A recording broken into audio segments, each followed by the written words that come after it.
Bonjour et bienvenue chez Amiel Notaire. Cette semaine, on vous parle de l'assurance habitation, donc dans le contexte d'un achat de maison. Le notaire va vous demander de nous transmettre votre preuve d'assurance avant la transaction, avant la date fixée, ou va demander à votre courtier d'assurance de le faire. Pourquoi on a besoin de ça?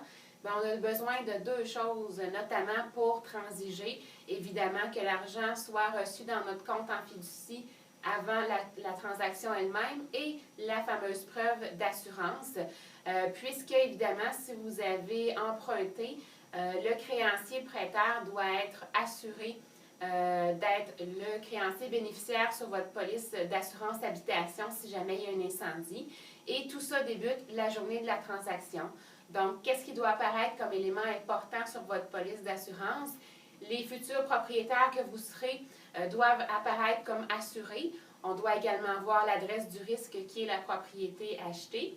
Le créancier bénéficiaire s'il y a un incendie, donc ça doit être votre prêteur hypothécaire qui sera le premier payé si jamais il devait y avoir des dommages.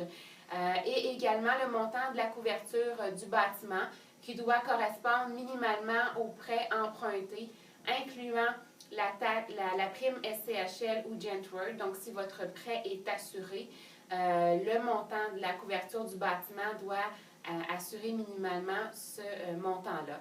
Donc, c'est un petit peu le résumé des informations qu'on doit y retrouver et aussi pourquoi nous, on a besoin de ça lors d'une transaction d'achat.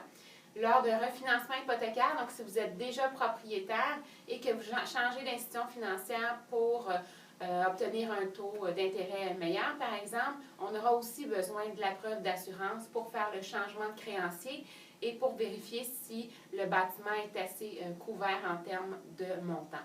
Alors voilà, bonne semaine!